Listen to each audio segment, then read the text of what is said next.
오늘은 우리 연합 예배를 드립니다. 특별히 우리 키프로스에서 트리키에서 사역하다가 트리키에서 추방당해서 키프로스라고 하는 그 밑에 섬에서 사역하고 있는 우리 선교사님이세요.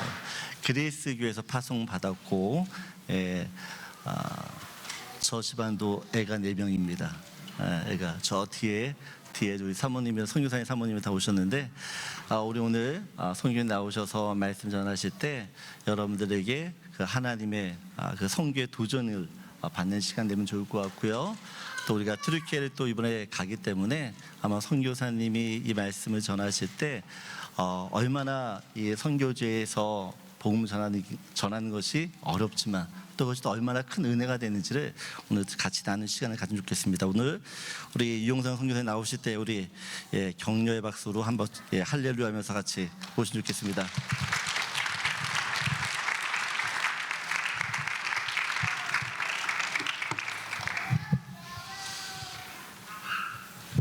네, 할렐루야. 네, 반갑습니다. 저는 유용상 선교사입니다. 저는 우리 목사님께서 말씀하신 것처럼 터키에서 5년 사역하고 추방 후에 그 밑에 있는 성경으로는 구브로라고 지명되어 있는 키프로스 땅에서 1년 사역하고 지금 안식년으로 잠시 밴쿠버에 방문하였습니다. 네, 하나님은 선하십니다. 아멘. 아멘. 네, 아멘. 얼마나 선하시냐면요, 저 같은 이 사람을 하나님의 또 사역자로 불러주시고 하나님의 일들을 보여주시는 그러한 신실하시고 은혜가 많으신 분이십니다. 저는 예수님을 조금은 늦게 믿었어요. 한 24살 때 믿은 것 같아요. 우리 청년들도 많은데 저는 청년일 때 방황하다가 하나님을 극적으로 만났습니다. 하나님이 어디 계신지 몰랐기 때문에 못 믿었던 것 같아요. 그래서 교회를 통해서 예수님의 이야기는 들었지만 믿기지가 않기 때문에 기도했죠. 한 3일 수련회 가서 기도했어요.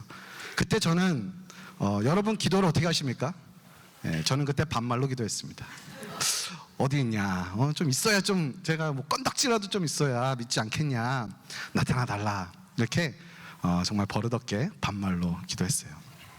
근데 마지막 3일 차에 결국에는 아무런 이 느낌이 없는 거예요. 이거는 나를 위한 길이 아니다. 뭐 교회 다니시는 분들은 뭐 은혜로 또 마음의 평안을 잘 얻으시고 갈 길 가시고, 저는 다른 길로 가겠습니다. 근데 그 마지막 한 3분 정도에 살짝 잠이 들었어요. 잠이 들었는데 그때 제 인생의 출생부터 그날까지의 모습을 이렇게 영화처럼 보여주시는 거예요. 그리고 놀라서 제가 깼죠. 땀이 막 났는데 그때 이 귀로 들리는 게 아니고 이 온몸으로 하나님의 그 정말로 다정다감하지만 강한 음성이 들렸습니다. 아들아, 내가 너와 항상 함께 있었다.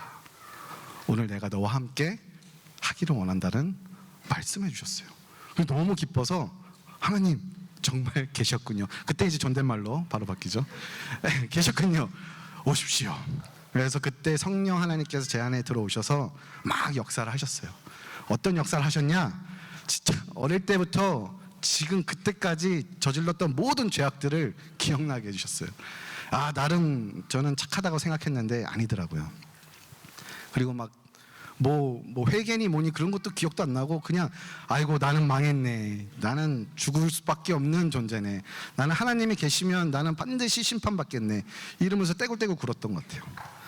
근데 그때 한 2시간 정도 굴르다가 갑자기 가벼워지는 걸 느꼈어요. 그때 깨달았습니다. 나 용서받았구나. 왜냐하면 그 전에 6개월 정도를 교회를 다녔는데 말씀을 읽어도, 목사님의 말씀을 들어도 이해가 되지 않는 거예요. 여기저기 왔다 갔다 설교를 하실 때도 있잖아요. 신약 같다 구약 같다, 도대체 모세는 누구고 바울은 누구고 둘이 친구인가? 뭐 이런, 전혀 그런 개념이 없으니까. 근데 정리가 안 된 그 하나님의 그 말씀들과 복음의 내용이 성령 하나님께서 들어오고 나서 역사해 주시니까 갑자기 서랍에 정리가 되듯 딱 정리가 됐습니다. 그리고 깨달았죠. 진짜구나. 예수님께서 나를 위해서 죽으셨고 부활하셨구나. 내가 그분의 피로 말미암아 내가 새롭게 됨을 얻었구나. 눈을 떴을 때 진짜 농담 안 하고 제 눈앞에 말씀이 적혀졌습니다. 고린도후서 말씀이에요. 5장 17절 말씀. 누구든지 그리스도 안에 있으면 새로운 피조물이라. 보라, 이전 것은 지나갔으니 보라, 새 것이 되었도다. 아멘. 그때 처음으로 제대로 된 기도를 드렸어요. 반말 말고 진짜. 하나님, 저의 전반전 인생은 제 멋대로 사는 것 같습니다. 저의 후반전 인생은 주의 뜻대로 살게 하소서.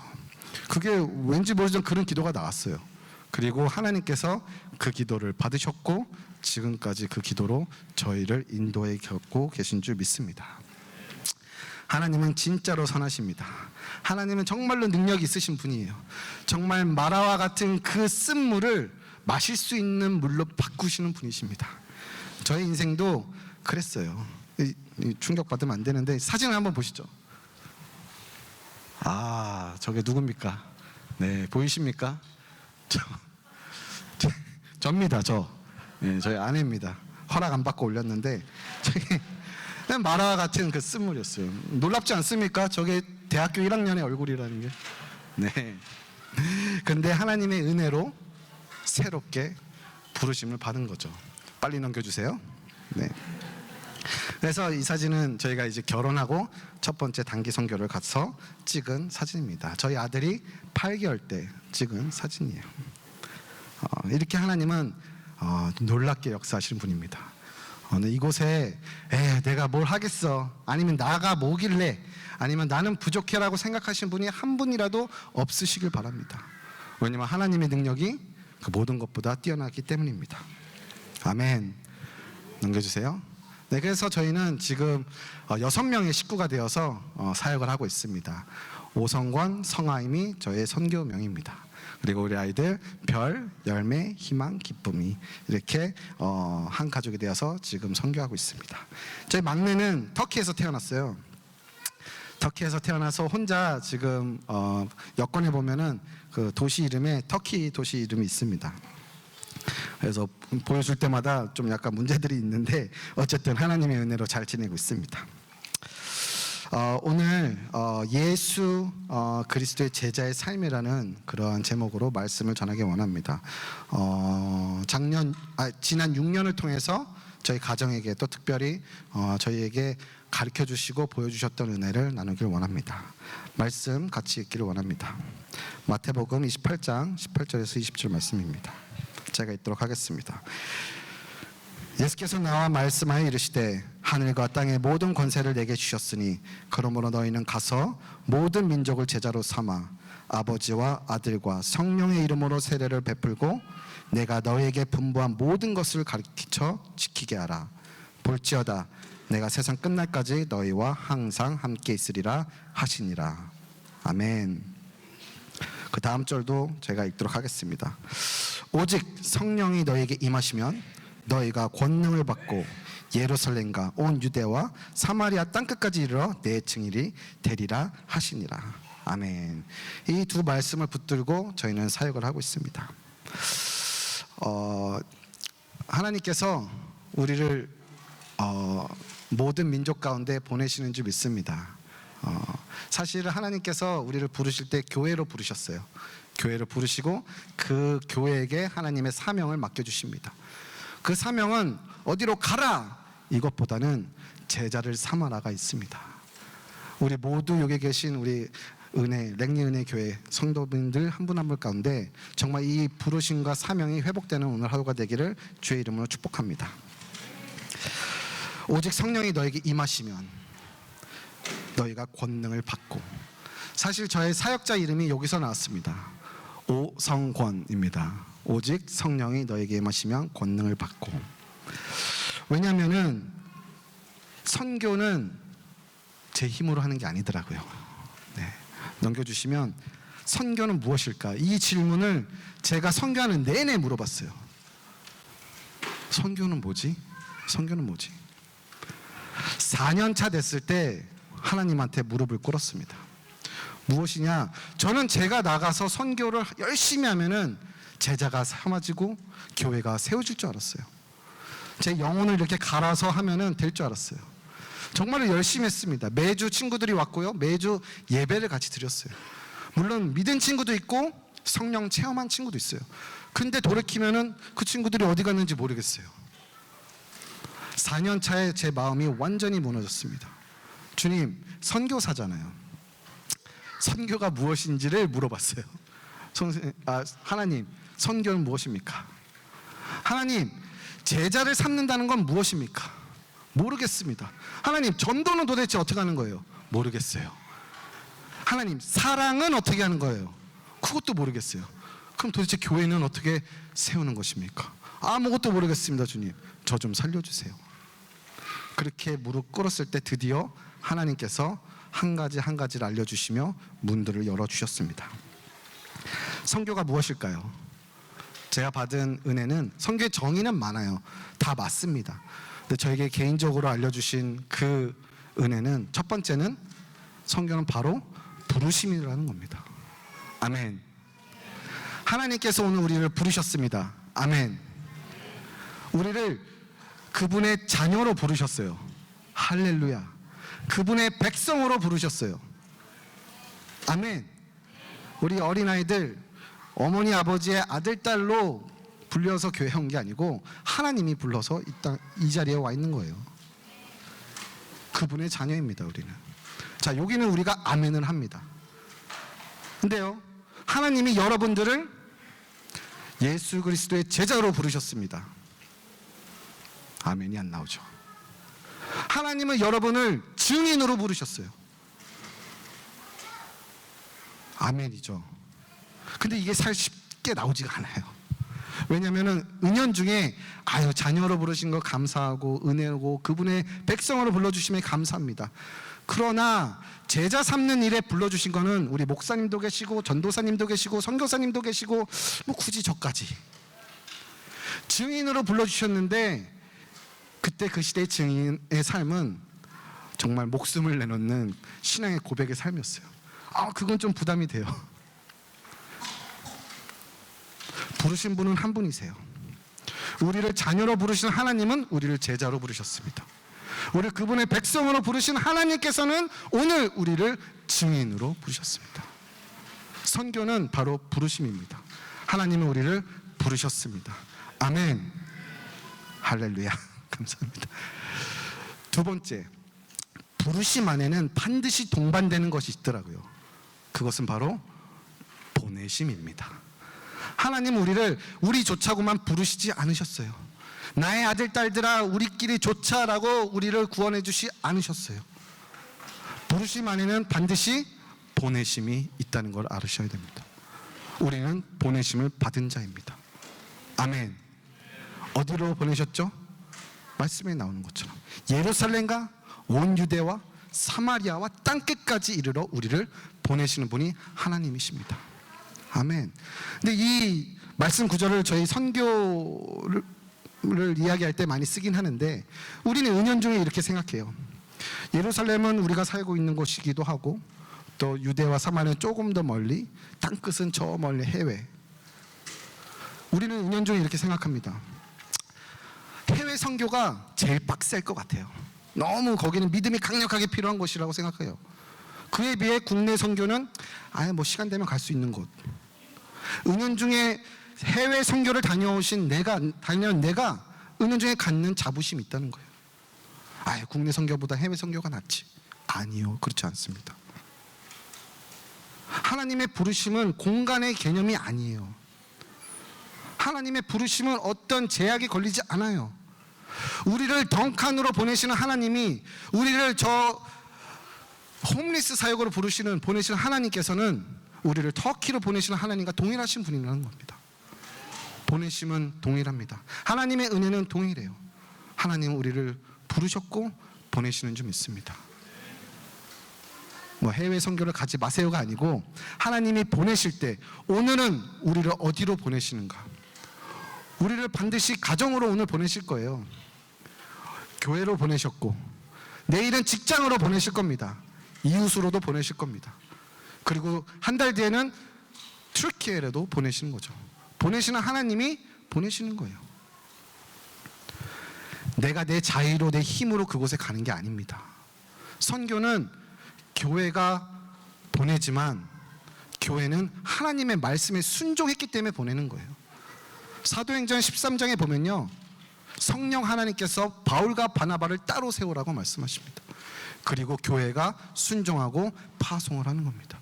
선교는요, 저 홈리스 사역이나 우리 원주민 사역이나 내 가정에 있는 어떤 사역이나 상관없이, 해외 선교도 상관없이 하나님이, 성령 하나님이 보내시는 건 줄 믿습니다. 오늘 하나님이 우리를 어디로 보내시겠습니까?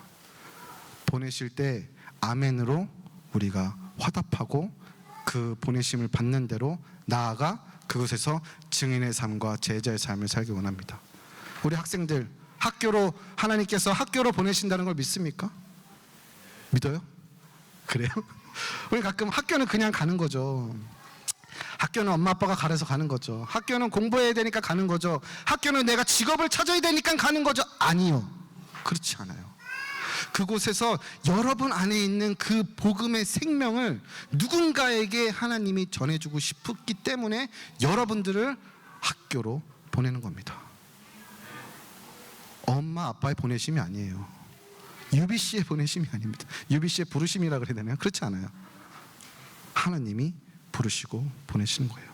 그곳에서 여러분들만 하실 수 있는 제자를 삼는 일이 있는 줄 믿습니다. 아멘. 선교는 부르심, 보내심입니다. 마지막으로 제가 깨달은 건요, 보내심에는 반드시 또 다른 동반되는 하나님의 단어가 있습니다. 그건 바로 순종입니다.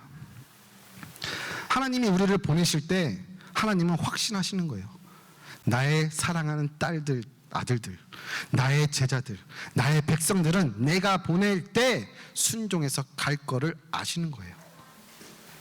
하나님은 구차하게 우리에게 구걸하지 않으십니다. 확실한 믿음을 갖고 우리를 보내십니다. 하나님의 부르심엔요, 후회하심이 없다고 했습니다. 여러분들을 어디로 보내시든 하나님은 확신을 가지고 보내시는 거예요. 그 순종에는 나의 뜻은 없어요. 나의 뜻이 있으면 순종을 할 수 없습니다. 내 뜻이 아닌 아버지의 뜻이 이루어지는 것이 선교의 현장입니다. 예수님께서도 보내심을 받았죠. 내가 하늘에서 내려온 것은 내 뜻을 행하려 함이 아니요 나를 보내신 이의 뜻을 행하려 함이니라. 나를 보내신 이의 뜻은 내게 주신 자 중 내가 하나도 잃어버리지 아니하고 마지막 날에 다시 살리는 이것이라. 내 아버지의 뜻은 아들을 보고 믿는 자마다 영생을 얻는 이것이니 마지막 날에 내가 이를 다시 살리리라 하시니라. 아멘. 예수님조차도 당신의 뜻을 이루기 위해 오신 게 아니에요. 보내신 아버지의 뜻을 이루기 위해 왔습니다. 우리들의 선교의 현장은 말씀드린 것처럼 장소에 국한되는 게 아니에요. 오늘 내 뜻이 죽고 아버지의 뜻이 이루어지는 곳, 그것이 바로 선교의 보내심을 받은 장소인 줄 믿습니다. 아멘. 하늘에서 이루어진 것 같이 순종하는 우리 모든 교회들을 통해서 이 땅에 이루어지는 것, 그게 바로 선교의 마지막인 줄 믿습니다. 다음 PPT 넘겨주시면. 근데요, 이 순종함에 있어서는 우리가 반드시 거쳐야 되는 곳이 있더라고요. 그건 바로 사마리아 땅입니다. 제자들을 보내실 때 예루살렘 오케이, 온 유대 오케이. 근데 사마리아 하면은 I don't know. 왜냐하면은 사마리아 땅은 유대인들이 가기 꺼려했던 땅이기 때문입니다. 우리들은 하나님께 나의 뜻이 죽고 아버지의 뜻을 이루기 위해서, 그 순종을 드리기 위해서는 반드시 지나가야 할 땅이 이 사마리아 땅인 것입니다. 사마리아 땅은요, 어떤 장소일 수도 있고요, 어떤 물질일 수도 있습니다. 그리고 사람일 수도 있고 시간일 수도 있어요. 하나님, 이곳은 못 가겠어요. 여기는 갈 수 있어요. 하나님, 제가 재정이 채워지면 갈 수 있어요. 재정이 부족해서 갈 수 없어요. 하나님, 이 사람만 아니면 저는 같이 할 수 있겠습니다. 저 사람하고 할게요. 하나님, 제가 이때 말고 졸업하고 애들 다 키우고 넉넉해질 때 가겠습니다. 우리의 원함들이 있는 거죠. 근데 하나님은 우리를 반드시 사마리아 땅으로 보내시더라는 거예요. 예수의 제자로 살아가는 증인의 삶 가운데는 이 사마리아 땅을 반드시 지나가야 됩니다. 왜냐? 예수님도 지나가셨거든요. 예수님에게 사마리아 땅은 어디였을까요? 바로 십자가 아니겠습니까? 십자가의 그 죽음, 그 형벌이, 인간이 주는 형벌이 무서워서가 아니라 영원토록 함께 있었던 아버지와 함께 있었던 예수님께서 아버지와 이제 디스커넥트 돼야 되는, 죄를 모르신 그분이 죄인이 되어서 아버지께서 주시는 심판의 잔을 마셔야 되는, 그것이 예수님이 지나가셔야 하는 사마리아 땅이셨어요.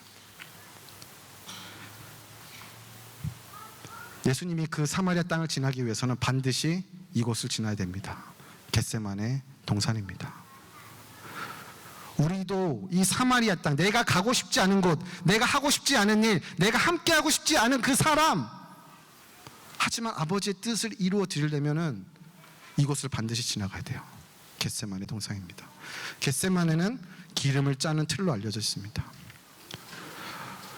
올리브 오일은 3번을 짜야 된대요. 그래야 다 짜진대요. 예수님은 3번 기도하셨어요. 아버지, 하실 수만 있다면 이 잔을 내게서 지나가게 하소서. 이것이 예수님의 정말 원함이었어요. 하지만 예수님은 바로 하지만 나의 원대로 마옵시고 아버지 원대로 되게 하옵소서. 이 정말 그 땀이 피가 되는 그 극심한 고통 가운데 드렸던 순전한 고백이었던 거죠. 마지막 그 한 방울의 그 순종을 하나님 아버지께 드린 겁니다. 그리고 나서 십자가에서 승리하신 거죠. 여기 계신 한 분 한 분도 제자의 삶을 살아갈 때 우리는 이 겟세마네 동산의 기도를 거쳐왔고 거쳐가신 분들이 있을 줄 믿습니다. 저도 사마리아 땅에 있었어요. 넘겨주세요. 네, 저희 첫 번째 가족이 단기 선교 가는 게 저한테는 사마리아 땅이었습니다. 왜냐하면 애가 너무 어렸어요. 그리고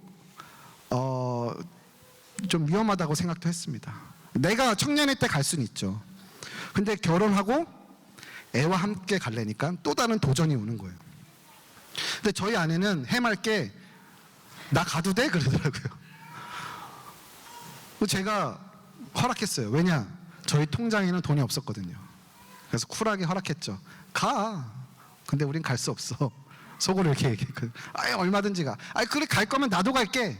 그러나 우린 갈 수 없어. 마음속으로. 우린 돈이 없어.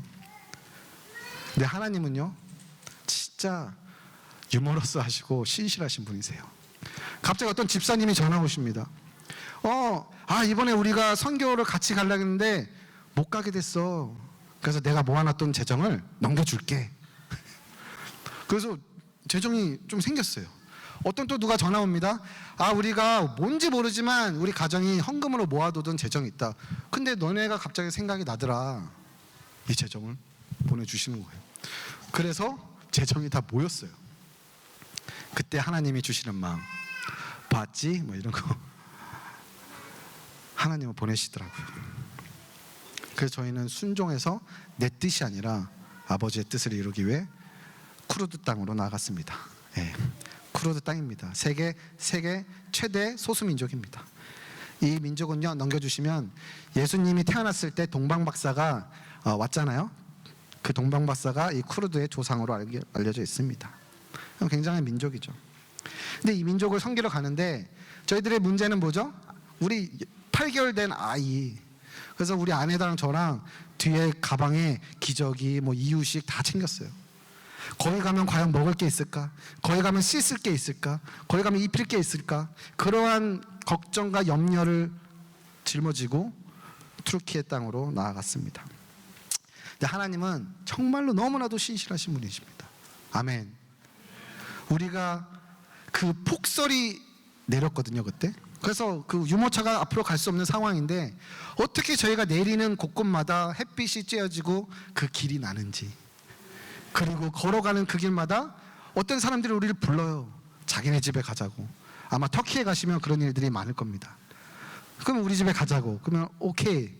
가보면요, 놀랍게도 가는 집집마다 우리 아이 8개월 된 우리 아들과 나이가 똑같은 집으로 인도해 주시는 거예요.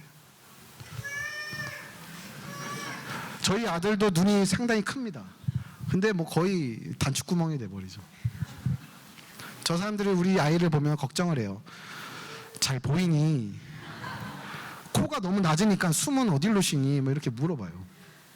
근데 저렇게 옷도 입혀주시고 양말도 헤어주시고, 여전히 할머니들이 뜨개질을 많이 하시거든요. 넘겨주시면 먹을 거 이유식, 잘 거 기저귀, 씻을 거 다 하나님께서 인도해 주시는 거예요. 그때 알았죠. 아, 선교는 내 힘으로 내가 가는 게 아니구나. 하나님께서 인도해 주시는 거구나. 선교는 내가 하는 게 아니고 하나님이 하시는 거구나. 그때부터 조금씩 배워가기 시작했습니다. 네, 그 사마리아 땅에서 정말 많은 은혜를 받았어요. 정말 가기 두려웠던 땅인데 이 아이를 가지고, 근데 만나는 곳마다 사랑을 받고 거기서 복음을 나눌 때 정말 기쁨이 부어지고, 이 지역 가운데 정말 돌밖에 없는 그 산들이 너무 아름다워 보이고 너무 많은 은혜를 받았습니다. 넘겨주세요.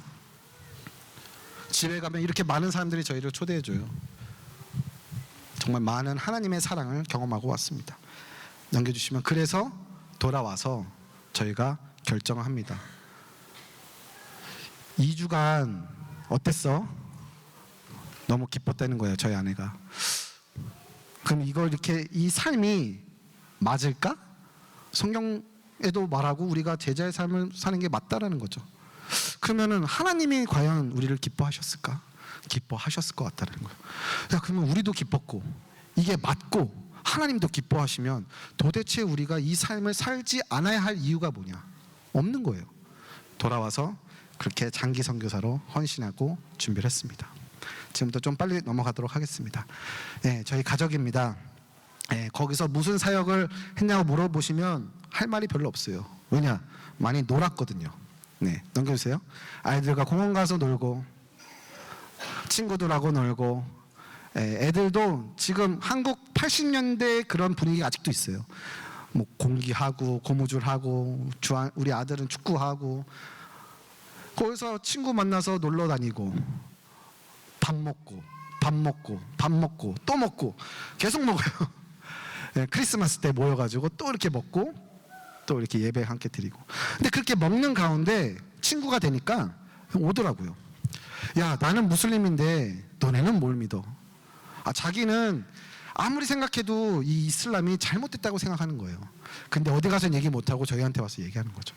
그럼 저희가 성경 공부를 해주기도 하고 성경책을 나눠주기도 합니다. 정말 똑똑한 친구들인데 다 예수님을 궁금해하거나 믿은 친구들이 많아요.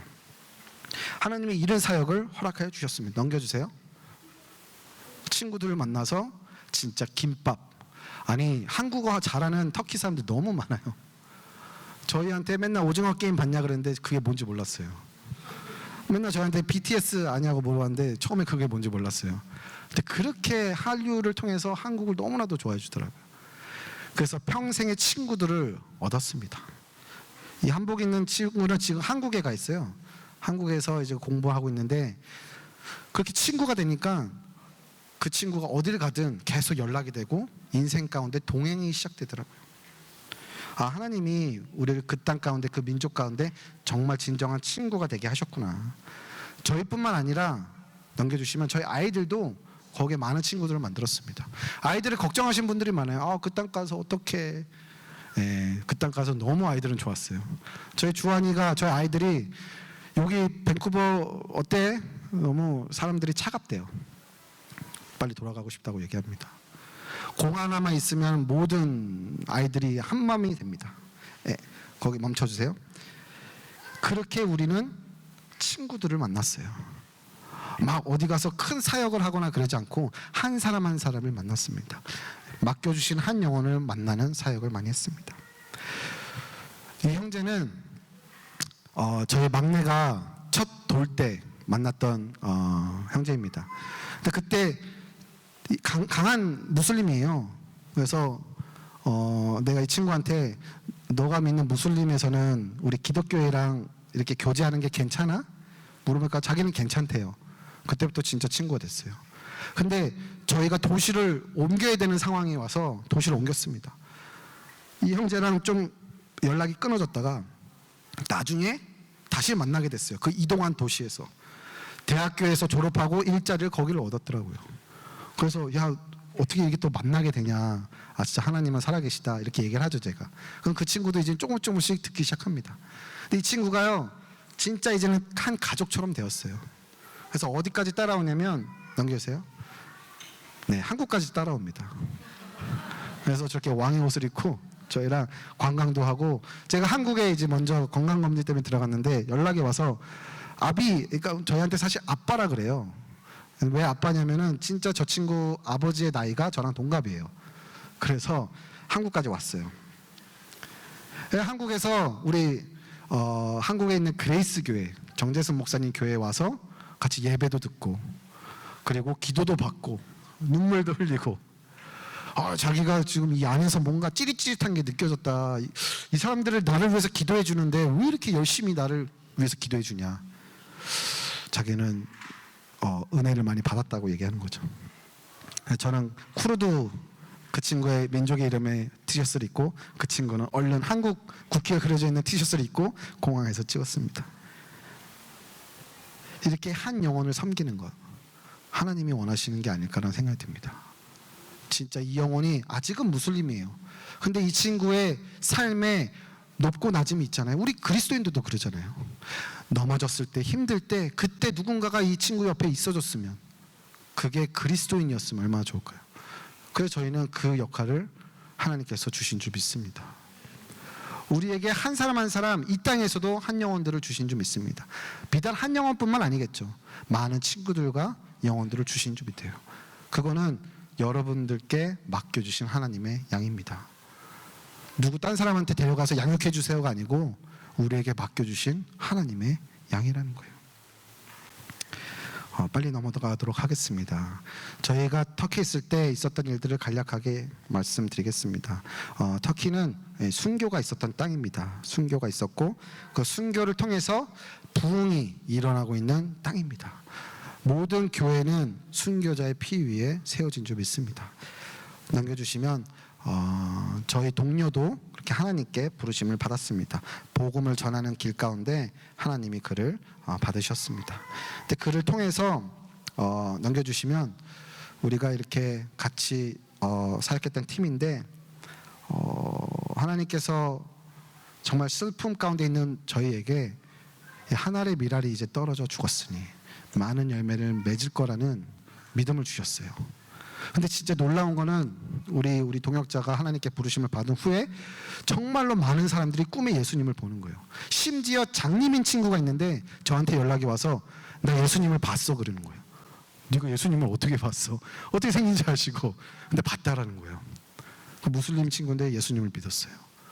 정말로 이때부터 터키 땅이 흔들리기 시작하고 변화되는 것을 경험했습니다. 그리고 이 형제가 섬겼던 정말 그 강한 무슬림과 강한 민족주의가 있었던 이 할리시라는 형제가 예수님을 믿고 세례를 받는 그런 은혜들도 있었습니다.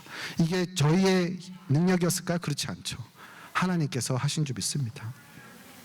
우리 팀에게 그때 주셨던 말씀입니다. 넘겨주시면, 그런즉 사망은 우리 안에서 역사하고 생명은 너희 안에서 역사하느니라. 순교가 있었어요. 저희는 그것을 받아들였습니다. 죽음, 사망아 우리에게 오라. 그리고 우리 안에 있는 영원한 예수 그리스도의 생명이 너희한테 가기를 원한다라는 고백 가운데 저희가 회복을 했습니다. 근데 얼마 지나지 않아 터키에 아주 큰 사건이 일어났습니다. 지진입니다. 혹시 들어보신 분 있으세요? 2023년도에 지진이 났죠? 뭐 뉴스에서도 보시고 그랬을 텐데 제가 찍은 영상 하나 보여드릴게요.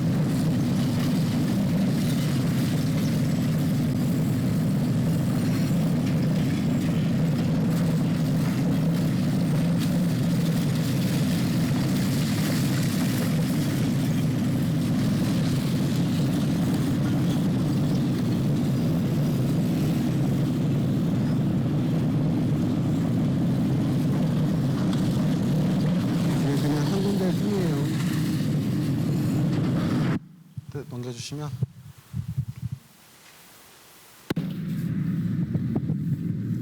저희 건물이 아직도 있지만 다 비어져 있는 상태입니다. 도시 전체가 한 80%가 다 무너졌어요.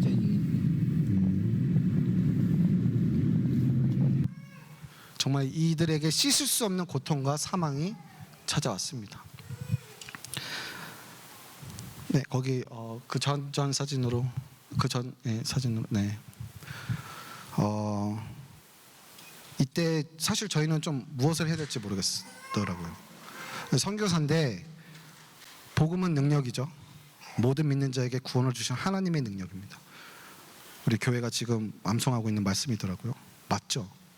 근데 저는 선교사인데 그 믿는 자에게 구원을 주시는 그 복음을 어떻게 전해야 될까 고민을 많이 했습니다.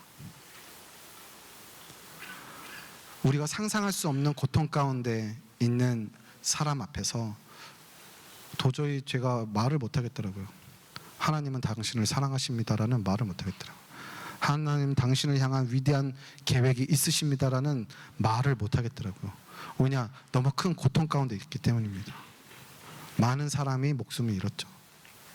그때 기도했습니다. 하나님, 우리는 무엇을 해야 됩니까? 만약 교회가 그냥 종교에 지나치 않는다면 그 누구도 살릴 수 없는 거더라고요. 많은 유럽에서 구호 물품을 보내왔어요. 근데 그 구호 물품 가운데 전도지가 있습니다. 선교사님, 그러면 그거 누군가 읽고 마음이 가난해졌으니까 읽고 은혜를 받고 예수님을 믿지 않겠습니까? 그렇지 않아요. 터키 사람들은 분노했습니다. 우리 민족이 이렇게 힘들 때 기독교인들이 기회를 삼아 우리를 개종시키려 한다. 너무 충격을 받았어요. 저희는 뭘 해야 될지 모르겠더라고요. 기도했죠. 무엇을 합니까? 이렇게 큰 아픔 가운데 있는 사람들에게 무엇을 전해야 되겠습니까? 하나님은 아무것도 하지 말라고 말씀하십니다. 하나님은 그들과 함께 울라고 말씀하셨어요. 그래서 저희는 그것이 하나님의 뜻인 줄 알고 그들과 함께 울었습니다. 그냥 어떠한 복음이든 어떠한 섬김 그런 거 없이 그분들 그냥 옆에만 있었어요. 그러다가 그분들의 마음을 조금씩 열어주시고 저희가 할 수 있는 일들을 하기 시작했습니다. 넘겨주세요. 네, 만나고 울고 같이 떡을 떼고 그분들의 이야기를 들어드렸어요. 넘겨주세요. 그랬더니 아이들도 조금씩 웃기 시작하고 저희에게 다가오기 시작했습니다. 넘겨주세요. 저희 교회에서도 단기팀으로 오셔서 많은 사역을 해주셨어요. 넘겨주세요. 그냥 아이들과 지냈고 저희가 할 수 있는 건 모든 거 했습니다. 손톱을 깎아준 사람도 있고 침을 놔준 사람도 있고 우리 아이들은 그 아이들과 축구하며 놀았습니다. 그것이 우리가 한 전부예요. 우리 막내도 자기보다 더 어린 아이들을 돌봐주고 의사 선생님은 아이들을 체크업해주고 복음 그때 전할 수 없었어요. 그냥 그들과 함께 했을 뿐입니다. 그분들의 깊은 그 슬픔 가운데 함께 했을 뿐입니다. 그랬더니요 아이들이 넘겨주시면 이렇게 저희한테 와서 터키랑 한국은 형제예요 이렇게 얘기해요. 넘겨주시면 이렇게 아이들이 그림을 그려서 저희한테 와요. 하트 그려놓고 터키 한국은 사랑이다. 그 여자애는 저희가 기독교인인 걸 알아요. 그래서 나중에 자기는 교회에 가겠대요. 그리고 자기는 간호사가 돼서 이렇게 아픈 사람들을 도와줄 거래요. 저희는 아무것도 하지 않고 이들과 함께 시간을 보냈을 뿐입니다. 하나님이 하십니다. 사람이 할 수 있는 게 아니에요. 하나님의 일은 하나님이 하십니다. 저희가 한 가정을 방문했어요. 이 가정은 정말 칠흑 같은 절망 가운데 있는 가정입니다. 마치 터키의 모습을 보고 있는 것 같았어요. 어둡고 습하고 소망이 잃어버린 그 땅 같은 거예요. 이 가정에 방문했을 때 이 할아버지가 저희가 침 놔주시는 분이랑 같이 갔거든요. 할아버지 어디가 불편하세요? 근데 며느리가 와서 아유 우리 아버지는 못 들으세요 그러는 거예요. 귀가 완전히 안 들리신데 이쪽은 좀 들리세요. 근데 보청기가 필요한데 지진 때 잃어버렸어요. 절망, 조금 있는 소망마저 잃어버린 거죠. 그래서 저희가 무엇을 해드릴 수 있을까? 침으로 아무리 이걸 한들 고칠 수 없잖아요. 그래서 저희가 이 가정에게 예수님의 이름으로 기도해 주기를 저희가 부탁을 드렸습니다. 그 허락을 받고 예수님의 이름으로 기도해드렸어요. 기도가 끝나고 잠시 조그만 이렇게 혈자리 눌러주는 침을 좀 놔주셨어요. 그리고 15분 뒤에 그 침을 뺐고 물어봤죠. 할아버지 좀 어떠세요? 좀 기분이 좋아지셨어요. 저희가 오늘 이 집 가운데 하나님이 하실 일들 기대해보자. 다시 한번 기도해 해도 되겠냐고 물어봤죠. 이제는 복음을 전했습니다. 예수님은요 선지자가 아니에요. 살아계신 하나님의 아들이십니다. 하나님이세요. 우리를 구원하신 구원자세요. 그분의 이름으로 기도해도 되겠습니까? 기도해달라는 거죠. 그리고 기도하고 다시 한번 침을 놨습니다. 근데요 빼고 나서 저희가 물어보니까 할아버지 어때요? 그러니까 들려 그러는 거예요. 들려요? 여기 조금 이게 좀 회복됐나? 또 들려요? 그러니까 아니 완전히 막혀있던 데가 뚫려서 들려 그러시는 거예요. 아멘. 그때 저 창문에서 그 빛이 임하면서 이 방 안을 가득 채우는 것을 경험하게 됩니다. 한번 영상 한번 보시죠. Sesimi duyuyor musun baba? 제 말이 들리세요 아버지? Sen duyuyorum oğlum. 네 말이 들린다. Yaptım bir şey yarattı. Yaptım bir hayır işe 네, yarattı. 며느리 엄청 좋아해요. Abimin iyi dostum. 제 말이 잘 들린다. Ben barışçı değilim. 아멘. 저 때 선교팀이 가서 우리가 믿음대로 열심히 기도해서 된 걸까요? 뭐 그럴 수도 있겠죠. 부정은 하지 않습니다. 근데요 그게 아니라 하나님의 이 가정을 원래부터 보고 계셨던 거예요. 그리고 우리를 부르신 것뿐입니다. 그리고 하나님이 하신 일이고 하나님이 그 영광을 우리에게 보여주신 것뿐이에요. 어떻게 할까요? 저기 침 놓으신 분이 지금 표정이 안 좋아요. 나중에 저희가 베이스에 와서 저한테 고백을 하셨어요. 선교사님 제가 저녁 먹은 게 체했습니다. 왜요? 고백할 게 있습니다. 무슨 또 사고 치신 거 아니죠? 그게 아니라 제가 사실 침 배운 지 3개월 됐습니다. 그런 거예요. 네? 아까 너무 잘 나오시던데 이렇게 핸드폰 보시면서 이거 유튜브 보면서 좀 보느라 이렇게 자기가 뭘 해야 될지 몰라서 좀 찾아봤다고. 이분은 아셨던 거죠. 표정이 지금 밝지 않잖아요. 어리둥절한 거죠. 하나님이 하신 거죠. 우리의 의술이 좋다고 그렇지 않아요. 하나님이 하십니다. 이때 알았어요. 선교는 하나님이 하시는구나.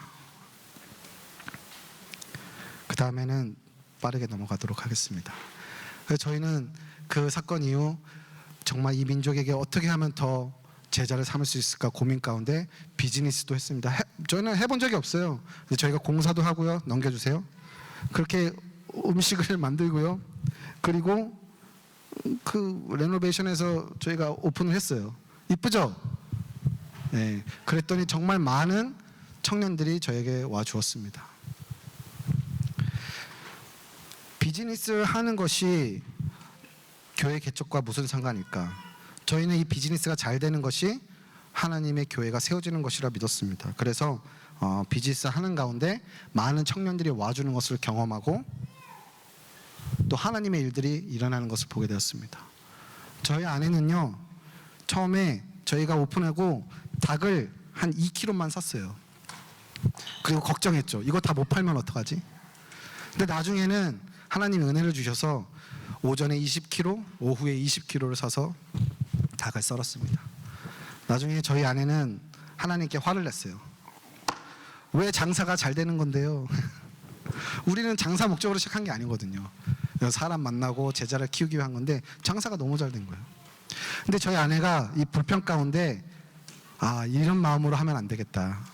기도해야겠다. 그래서 새벽 5시부터 7시까지 팀이 기도하기 시작했습니다.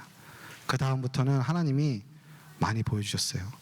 지금 서 있는 곳이, 지금 닭을 썰고 있는 곳이 하나님을 예배하는 자리다.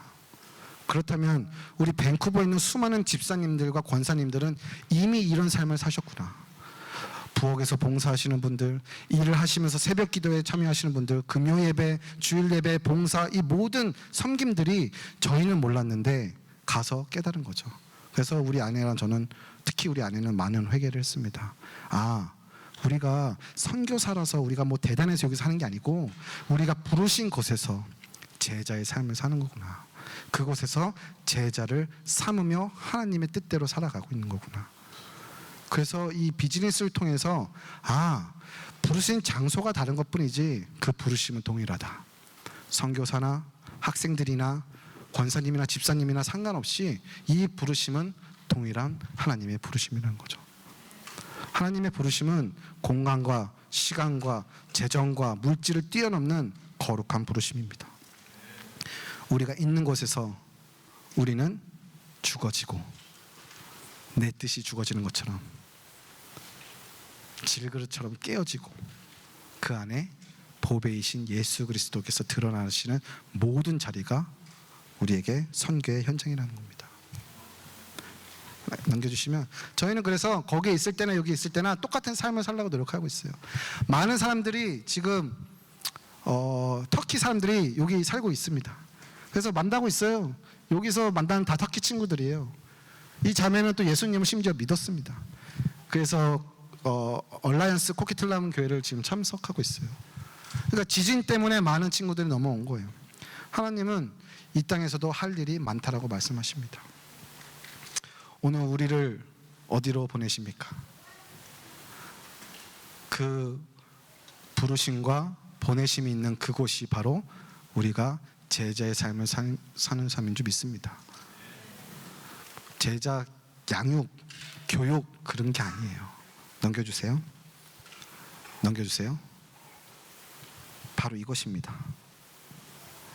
마음을 다하고 목숨을 다하고 뜻을 다하여 주 너의 하나님을 사랑하라. 내 이웃을 내 몸같이 사랑하라. 왜일까요? 예수님께서 말씀하셨잖아요. 새 계명을 너에게 주노니 서로 사랑하라. 내가 너희를 사랑할 것 같이 너희도 서로 사랑하라. 너희가 서로 사랑하면 이로써 모든 사람이 너희가 내 제자인 줄 알리라. 예수님은 이걸 분부하셨던 거예요. 마태복음 28장에 내가 분부한 모든 것을 가르쳐 지키게 하라. 거기에 기본은 바로 이겁니다. 서로 사랑하는 것. 말씀 안에서 서로 사랑하는 것. 우리는 어쩌면 이미 이 하나님의 제자 삼는 일을 하고 계셨을 거예요. 그러나 알지 못한 상태로 하고 계셨다면 이제는 우리를 어디로 보내시든지 학교에서, 직장에서, 이웃에서, 그곳에서 서로 사랑하며 제자를 삼아가는 우리 랭리은혜교회 교인들 모두 한 분 한 분 형제 자매들 되기를 주의 이름을 축원합니다. 아멘. 저는 근데 또 선교사잖아요. 우리 튀르키예 가는 팀을 정말 축복해 주시기 원합니다. 왜냐하면 이거는 교회가 가는 거예요. 저 사람들, 저 집사님, 저분들이 가는 애가 아니고 교회가 가는 거예요. 마치 내가 가는 것처럼 우리 랭리 은혜교회가 그 땅 가운데 교회를 개척하기 위해서 하나님이 따로 세워서 보내시는 줄 믿습니다. 그 땅 가운데 정말 우리 랭리 은혜교회와 같은 거룩한 주 예수 그리스도의 교회가 우리 팀들을 통해서 세워지기를 정말로 바랍니다. 그래서 기도하셔야 됩니다. 함께 파송하셔야 됩니다. 마치 내가 간 것처럼 헌신하셔야 됩니다. 그래서 우리가 주님의 그 영광을 볼 때까지 저는 키프러스에서 한번 오세요, 목사님. 여러분들은 지금 계신 곳에서 주님 오실 길을 준비하며 그렇게 나아가는, 발맞춰 나아가는 영원한 동역자가 되기를 간절히 바랍니다. 감사합니다.